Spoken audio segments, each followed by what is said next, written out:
எல்லாருக்கும் வணக்கம். நாங்க இன்னைக்கு என்ன பார்க்க போறோம்னு சொன்னா, சில்வர் வந்து தங்கத்த வந்து அவுட் பெர்ஃபார்ம் பண்ண போறேன்டு நான் நினைக்கிறேன். ஏன் அப்படி நான் நினைக்கிறேன்? சார்ட் ஏன் அப்படி சொல்லுதுன்னு நான் உங்களுக்கு விளக்கமா சொல்லப் போறேன். ஸோ இந்த வீடியோ ஸ்கிப் பண்ணாம பாருங்க. அப்பதான் உங்களுக்கு ஃபுல்லா விளங்கும். உங்களுக்கு ஏதாவது கேள்விகள் இருந்தா கமெண்ட்ல கேளுங்க. நான் உங்களுக்கு பதில் சொல்றேன். மற்றது இது வந்து ஃபைனான்ஸ் அட்வைஸ் இல்ல. இது வந்து நான் எந்த கருத்தை வந்து நான் உங்களோட பகிர்ந்து கொள்கிறேன். ஏன்னா இது வந்து ஒரு கருத்து தான். எந்த கருத்து நான் எப்படி பார்க்குறேன், நான் என்ன செய்கிறேன்னு நான் உங்களோட பகிர்ந்து கொள்கிறேன். ஸோ நீங்கள் இதை பார்த்து நீங்கள் என்ன மாதிரி திங்க் பண்ணுறீங்க, மார்க்கெட் அனலைஸ் பண்ணுறீங்கன்னு கம்பேர் பண்ணி நீங்கள் பார்த்து ஒரு முடிவெடுக்கலாம். ஸோ இது நான் என்னென்ன பார்க்குறேன், நான் என்னென்ன சார்ட்டை பார்க்குறேன், எப்படி மார்க்கெட் அனலைஸ் பண்ணுறேன்னு நான் உங்களுக்கு சொல்கிறேன். ஸோ வாங்க வீடியோக்குள்ளே போகலாம். ஸோ இது வந்து கோல்ட் சார்ட், இது வந்து சில்வர் சார்ட். நான் ஏற்கனவே சொன்னான் கோல்டு வந்து இன்னும் பிரேக் அவுட் ஆகலை, சைட் வேஸில் தான் போய் கொண்டிருக்கு. இந்த இந்த இந்த லைனை உடைச்சிட்டு போனால் தான், உடைச்சி க்ளோஸ் ஆனால் தான் கன்ஃபார்ம் பிரேக் அவுட்டாக இருக்கும். ஸோ அழகாக பாருங்கள், இந்த யூஎப்பில் பவுன்ஸ் ஆகி போய் கொண்டிருக்கு. ஸோ ஸ்டில் வந்து புலிஷ் தான். ஆனால் சில்வரை பார்த்தீங்கன்னா, சில்வர் ஏற்கனவே பிரேக் அவுட் ஆகிடுச்சு. சில்வர் வந்து இதாண்டி கொண்டு இருக்குது இந்த பாக்ஸுக்குள்ளே. ஸோ இது வந்து புல் ஃப்ளாக்னு சொல்லுவாங்க. நல்ல ஒரு ஓட்டம் ஓடி பிறகு புல் பேக் ஆகி ரெஸ்ட் எடுத்துக்கொண்டிருக்கு. இதை பிரேக் அவுட் ஆகி போய்க்குள்ள திருப்பி பிரேக் அவுட் ஆகும். ஸோ நீங்கள் ரெண்டையும் கம்பேர் பண்ணி பார்த்தா சில்வர் வந்து மோ புலிஷாக இருக்குது, கோல்டு வந்து சைட் வேஸில் போய் கொண்டிருக்கு. ஆனால் போன வீடியோவில் சொன்ன மாதிரி கோல்டு இதை உடைச்சா தான் இந்த புலிஷ்னஸுக்கு எக்ஸ்ட்ராவாக புலிஷ்னஸ் வந்து ஆட் ஆகும். இப்போ இது உடைக்காமல் சைட் வேஸில் போனால் சில்வர் ஏறும். ஆனால் ஏறுற ஓட்டம் வந்து ஒரு பவர் கொடுக்கறதுக்கு கோல்டு வந்து பிரேக் அவுட் ஆகி போகணும். அப்போ தான் இது நல்லா பிரேக் அவுட் ஆகும். ஏன்னா எனிவார அடுத்த லெக்கில் வந்து அடுத்த ஓட்டத்தில் வந்து சில்வர் வந்து இன்னும் கூட போகும். சிவாருங்க, இது இங்கே வர்றதுக்குள்ள சில்வர் நேரம் 100க்கு அப்படி போக சான்ஸ் இருக்குது. ஏன் நான் அப்படி சொல்கிறேன்னு சொன்னால், அதுக்கு நான் கோல்டு சில்வர் ரேஷியோவை பார்த்துருக்கேன். ஸோ இது வந்து கோல்டை வந்து நான் சில்வரால் பிரித்து பார்த்துருக்கேன். அதாவது ஒரு கோல்டு அவுன்ஸ் வாங்குறதுக்கு எவ்வளவு சில்வர் அவுன்ஸ் வந்து பே பண்ணுவாங்க. நீங்கள் அழகாக பார்த்தீங்கன்னு சொன்னால், இது வந்து நான் இதுக்கு வந்து இது வந்து 80s டாப்பும் 2011 டாப்பையும் பார்த்தீங்கன்னு சொன்னால் சில்வர் வந்து நல்லா அவுட் பெர்ஃபார்ம் பண்ணியிருக்கு. ஸோ எனக்கு தெரிஞ்சு இப்போ வந்து சார்ட் வந்து இந்த லைனை வந்து பிரேக் அவுட் ஆகிருக்கு. ஸோ சில்வர் வந்து ரேஷியோ வந்து இப்போ வந்து 71 இருக்குது.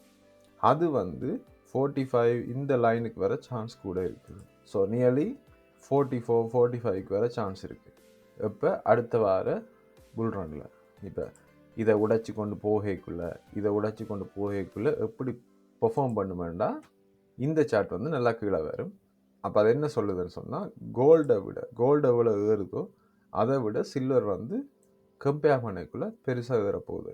ஸோ கோல்டு வந்து 5000க்கு வருதுன்னா சில்வர் வந்து இதுதான் எங்கிட்ட டார்கெட், ஆனால் அதை உடைச்சி கொண்டு நல்லா மேலே போகுமெண்டு நான் நினைக்கிறேன். இப்போ நீங்கள் சில்வர் ரேஷியோன்னு கோல்டு வந்து 5000ண்டா 45 ஆகிறதுக்கு நீங்கள் 5000 கோல்டுன்னு வைப்போம். ஓகே, அதை வந்து இதில் சொன்ன மாதிரி 45க்கு வரணும்னா அதை 45ஆல் பிரித்து பார்த்தீங்கன்னா $111 மாதிரி போக. ஸோ $100 போக நிறைய சான்ஸ் இருக்குது.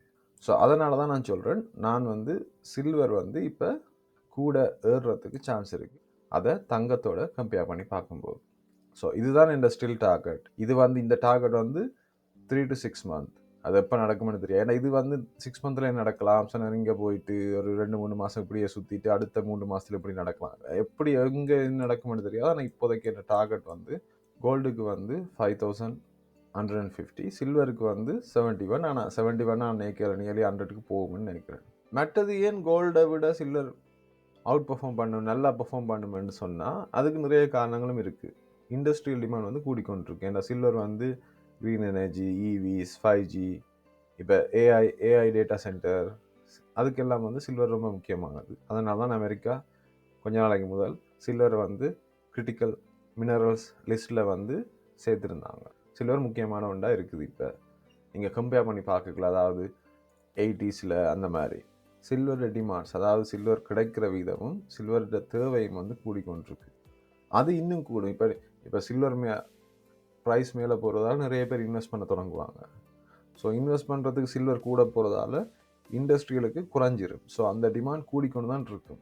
ஆனால் அதுக்காக நான் சில்வரில் ஃபுல்லாக இன்வெஸ்ட் பண்ணியிருக்கேன்டா இல்லை. நான் வந்து நார்மலாக சும்மா உதாரணத்துக்கு கோல்டு சில்வர் போர்ட்ஃபோலியோவில் $100 இருக்குன்னு சொன்னால் $80 கோல்டில் இன்வெஸ்ட் பண்ணுவேன், $20 வந்து சில்வரில் இன்வெஸ்ட் பண்ணுவேன். ஏன்னா அதுக்கு மேலே நான் போகிறது. ஏன்னா கோல்டு வந்து மொனிட்டரி மெட்டல், சில்வரும் மொனிட்டரி மெட்டல் தான், காசாக நீங்கள் யூஸ் பண்ணலாம். ஏன்னா அதை நீங்கள் பார்த்தா தெரியும். இப்போ இந்தியாலாம் நீங்கள் சில்வரை வச்சும் கடன் எடுக்கலாம்னு சொல்லிட்டு சில்வரை வச்சும் கடன் எடுக்கலாம்னு சொன்னால் அது கைண்ட் ஆஃப் காசு மாதிரி தான். முந்தி நீங்கள் கோல்டை மட்டும் வச்சு தான் கடன் எடுக்கலாம். ஸோ அது உண்டு. ஆனால் ஸ்டில் நான் 20% மேலே வச்சிருக்கலேன்டா சில நேரம் இதை கூட்ட 30% 40% கூட்டலாம் அப்படின்னு சொன்னால் சென்ட்ரல் பேங்க்கள் வாங்க தொடங்கினாலோ, இப்போ கொஞ்ச நாளாக கோல்டை வந்து நிறைய சென்ட்ரல் பேங்க் வாங்குற மாதிரி சில்வரையும் வாங்க தொடங்கினா ஓகே சான்ஸ் இருக்குது.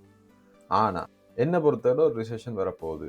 அது என்ன ரிசெஷனோ அதுக்கு பின்னால் என்ன காரணம்னு எனக்கு தெரியல. ஆனால் ஏதோ ஒரு காரணத்தால் ரிசெஷன் வேறு.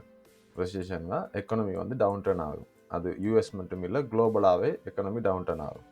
ஸோ அந்த மாதிரி சுச்சுவேஷனில் கோல்டு வந்து விழும், சில்வரும் விழும், கிராஷ் ஆகும். ஆனால் கிராஷ் ஆகும்போது கோல்டை விட சில்வர் நல்லா கிராஷ் ஆகும். ஸோ அதனால தான் எந்த ஃபோக்காஸ் படி நான் ரிசெஷன் வருமென்னு நம்புகிறேன். ஸோ அதனால தான் நான் ஸ்டாக்கு வந்து வெரி டேஞ்சர்னு சொல்கிறேன், பிட்காயின் வெரி டேஞ்சர்னு சொல்கிறேன். ஆனால் கோல்டு இந்த மூன்றோட கம்பேர் பண்ணக்குள்ள கொஞ்சம் சேஃபானது. சில்வரும் சேஃப் தான், ஆனால் கிராஷ் ஆகும்போது கூட கிராஷ் ஆகும். ஸோ அதனால தான் நான் 20% மேலே சில்வரில் போடலை. அதான் 80-20ன்னு வச்சுருக்கேன். கொஞ்சம் கூட்டி தான் இருக்கேன். நான் முந்தி 15 வச்சுருந்தேன், இப்போ 20% ஆகியிருக்கேன். என்னடா கொஞ்சம் சில்வர் வந்து அவுட் பர்ஃபார்ம் பண்ணுதுண்டு சார்ட்டுகள் சொல்லுது. மற்றது மார்க்கெட் கண்டிஷன், மற்றது அன்றைக்கு பார்த்தீங்கன்னா சில்வர் வந்து ஏற தொடங்கினோன்னு தான் அவங்க சிஎம்இ அந்த இதை வந்து 10 ஹவர்ஸுக்கு ட்ரேடிங்கே நிப்பாட்டி வச்சுருந்தாங்க. ஸோ ஏதோ ஒரு பிரச்சனை இருக்குது சில்வர் மார்க்கெட்டில். ஆனால் தெரியலை என்ன உண்மையான பிரச்சனை, வெளியே வராது. அதெல்லாம் நடந்து முடிகிற கிட்ட வரைக்குள்ள தான் பிரச்சனை எல்லாம் வெளியே வரும். ஆரம்பத்தில் வெளியே விட மாட்டாங்க. ஸோ அதனால் 20% ஆகிருக்கு. அதுக்கு மேலே நான் போகலை. நீங்கள் என்னென்னு சொன்னால் எனக்கு தெரியும் நாளைக்கு ஒரு ரிசெஷன் வந்தால் சில்வர் வந்து நல்லா கிராஷ் ஆகும். ஏன்டா சில்வர் வந்து இப்போதைக்கு வந்து இண்டஸ்ட்ரியல் மெட்டலாக தான் வேலை செய்யும். ஓகே மணியாக வேலை செய்யும். ஆனால் நீங்கள் கோல்டோட கம்பேர் பண்ணிக்குள்ளே சில்வர் வந்து இண்டஸ்ட்ரியல் மெட்டல் தான். ஸோ அதனால தான் அதுக்கு மேலே போயிடல. இப்போ ட்ரேட் பண்ணுறாங்களுக்கும் இது ஒரு நல்ல ஐடியா. இந்த சார்ட்டை பார்க்கும்போது நீங்கள் இங்கே இதில் ட்ரேட் போனீங்கன்னா 3 ரூபா ஸ்டாப் லாஸ் வச்சு போகலாம். இதில் என்ட்ரி ஆகி இங்கே ஸ்டாப் லாஸ் வச்சிங்கன்னா நியர்லி 3 ரூபா ஸ்டாப் லாஸ் இருக்கும். 100 ரூபாய்க்கு 70 பவுண்ட்ஸ் 70க்கு போனால் கூட உங்களுக்கு வந்து பார்த்தீங்கன்னு சொன்னால் உங்களுக்கு ரிஸ்க் ரிவார்ட் ரேஷியோ வந்து 4 இருக்கும். நீங்கள் 10 ரூபா லாஸ் பண்ணுற மாதிரி இதில் ட்ரேட் போனீங்கன்னா 40 ரூபா மேக் பண்ணுவீங்க. ஸோ அந்த மாதிரி நான் ட்ரேட் போகிறது இல்லை, சும்மா சொல்கிறேன். இதை பார்க்க ஞாபகம் வந்துச்சு. நல்ல ட்ரேடிங் இதை ஒன்று கொடுக்குது இந்த ரேஞ்சில். ஸோ அதுதான் இன்றைக்கி வீடியோ. இந்த வீடியோ பிடிச்சிருந்தா லைக் பண்ணுங்கள், ஷேர் பண்ணுங்கள், சப்ஸ்கிரைப் பண்ணுங்கள்.